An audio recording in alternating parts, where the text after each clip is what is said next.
Hey there friends, right, here we are, the final video in this little series about content fear, and this is the big one, fear 5, the fear that this might not work.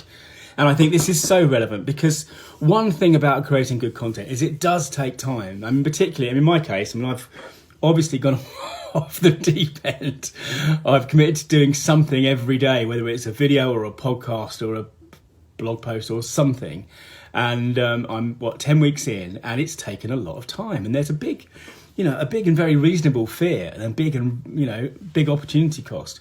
What if this doesn't move the dial on my business, or it doesn't build the personal brand or whatever it is? And, the truth is that in some sense, the long-term thing is an act of faith.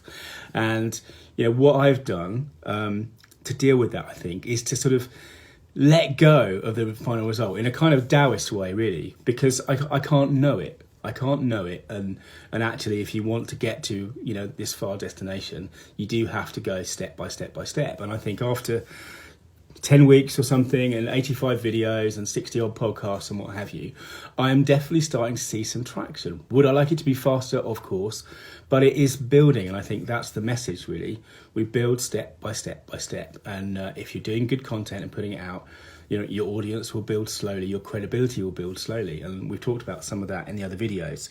But I think letting go of the final result is not the same as saying that this doesn't matter or might be a waste of time, because the thing that I've learned in the last 2 months is that actually I get so many positive side effects from doing these things. So I'm going to talk about 3 of them today. And the first one is really lovely, actually, and the first one is that you help people. If you're putting out useful content, you will have people coming back to you saying, this is really helpful, this is useful to me, thank you for doing it. And that is just a lovely thing. And I think, leaving aside business profit, there is other kinds of profits and other kind of values to be had in the world, and helping people is certainly one of the things that makes me feel good. Second of all, I think you're learning a new skill. And Scott Adams, in his book, How to Fail at Everything and Still Win Big, has this lovely idea he calls the talent stack. And he talks about how he was a mediocre artist and a mediocre businessman, and those two things allowed him to create Dilbert, because the idea is that your skills are kind of a multiplication sort of sum, and the more skills you have, the bigger the number, the bigger your sort of skill number at the end. So one of the things we're doing with this, if we're creating content, is that we are finding our voice. We are getting relaxed in front of the camera. And, I've talked in some of the other videos about how when we start, we can be quite kind of clenched and stiff and a bit hypersensitive maybe about, fluffing our words and getting things wrong. And over time, you get a bit more relaxed. And I think that is a massive kind of win, really. And the third thing is, and I think this does definitely impact the business, is if you are putting content out every day or every week or, whatever, you will be sharpening your thinking around your niche or your particular area of expertise. You'll be creating IP, intellectual property, that you can use in your day-to-day business. And that's been definitely true of me. I mean, when I started, I knew all this stuff, but it wasn't laid out in such a thoughtful, compelling and tested way. Because one of the things about putting stuff out into the world is, as I've said in other videos, we want our feet held to the fire. We want our ideas to be tested.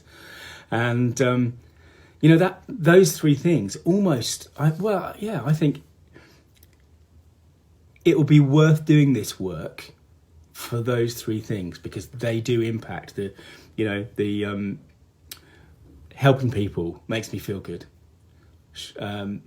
Finding my voice and having a new skill increases the chance that I will do public speaking, that I will be asked onto podcasts myself with other people, or that other people will want to talk to me and interview me. It all mounts up. It's creating that sort of skill stack. And finally, and most importantly, I think, again, the sharpening of my ideas around storytelling and how storytelling works for businesses and hooks and all those kind of things, it's really made a difference. And I think that is impacting my business every day. So I'm going to let summer 2020 look after itself for now, and just keep working, keep building step by step by step. And I recommend you do the same. Thanks for watching this little series of videos. If you are on the Story Hacker channel on YouTube. Please like this video and subscribe. If you're on LinkedIn, please find me and say hello on LinkedIn. I'd love to chat with you. And also on Facebook, search for Nick X Warren to find my Facebook page, which is more content about building stories, building audiences, and connecting with people. Thanks very much. Bye now.